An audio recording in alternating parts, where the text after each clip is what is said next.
জানো তো, এতদিনে একটা জিনিস বেশ ভালোই বুঝতে পেরেছি। সবাই এই যে ভালোবাসা খুঁজে বেড়ায় না, তারপর ভালোবাসার জন্য পাগল হয়ে যায় যে আমি একে এত ভালোবাসি, কি ও আমাকে খুব ভালোবাসে, আমি ওকে ছাড়া বাঁচবো না।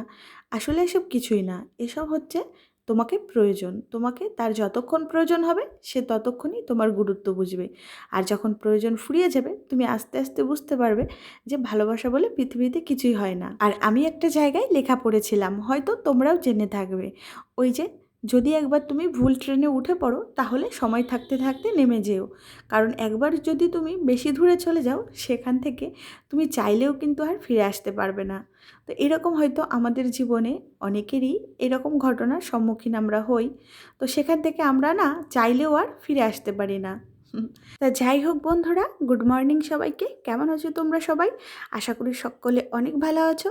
আর আমি মামনি, আমি আর আমার পরিবারের সবাই এই ভালোই আছি। আর আজ তো মা মনসার পুজো, তাই জন্যই দেখো কাছে পিঠে একটা মন্দিরে এসেছিলাম মা মনসাকে দুধকলা দিতে। আর এখানে পুজো হতে হতে অনেকই দেরি, তো আমি তো অত সময় থাকতে পারবো না, যেহেতু মাম্মাম ছোট, ওকে খাওয়াতে হবে। তারপর ওকে আজ স্নান না করেই নিয়ে এসেছি, কারণ রোজ রোজ সকালে স্নান করালে ওর ঠান্ডা লেগে যাবে। তো তাই জন্য বেশিক্ষণ তো থাকতে পারবো না। এই যে আমার দুধকলা দেওয়া হয়ে গেছে, এখন আমি বাড়ি ফিরে যাব। আর দেখো, কাউকে যদি কেউ বাজে কথা বলে কিংবা কিছু বাজে ব্যবহার করে, হয়তো সে খানিকক্ষণ পরে ভুলে যায়, কিন্তু যার সঙ্গে এই বাজে ব্যবহারটা হয় কিংবা বাজে কথা যাকে বলা হয়, সে কিন্তু সারা জীবন এটা মনে রাখে।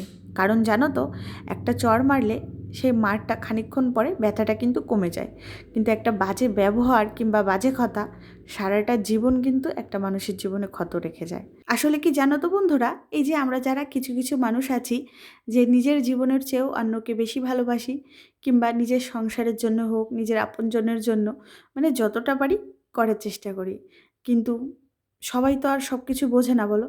যখন তাদের কিছুতে কম পড়ে তখন তারা নিজের আসল রূপ ধারণ করে। আর এই যে আমরা যারা বোকা আছি, সব সময় নিজের শখ আহ্লাদ বিসর্জন দিয়ে এই যে তাদের শখ আহ্লাদ পূরণ করার জন্য ছুটি, একটা সময় তারা আমাদেরকে অনেকটাই সস্তা মনে করে। আর তারা ভাবে যে এটা আমরা করতে হয়তো বাধ্য, কিন্তু এটা ভুলেই যায় যে এটা আমরা কিন্তু না করলেও তার কিছুই করার নেই। আর এই যে কিছু সংখ্যক মানুষ আছে যারা স্বার্থপর, নিজের স্বার্থটা বেশ ভালোই বোঝে। তো দিনের শেষে তারাই জানো তো সবচেয়ে সুখী।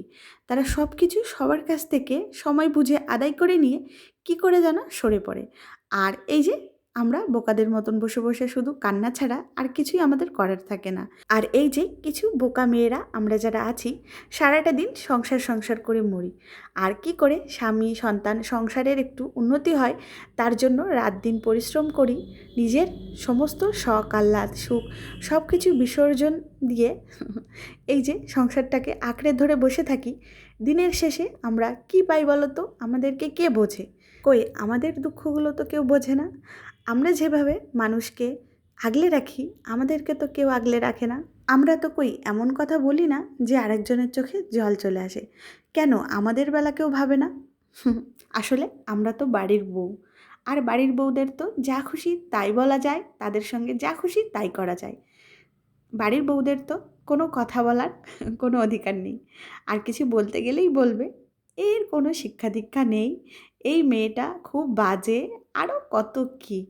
তো যাই হোক বন্ধুরা, তোমাদের সঙ্গে অনেক কিছু শেয়ার করলাম, একটু ভালো লাগে তোমাদের সঙ্গে গল্প করতে, তাই বকবক করি।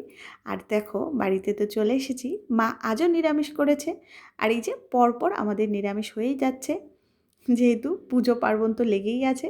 আর আজ আমাদের বাড়িতে মা রান্না করেছে ডাল, বেগুন ভাজা আর ভেন্ডি আলু দিয়ে একটা ভাজা করেছে। তাহলে বন্ধুরা আজ এই অবধি, তোমাদের সঙ্গে আবার পরে গল্প করতে চলে আসবো। ততক্ষণ সবাই ভালো থেকো।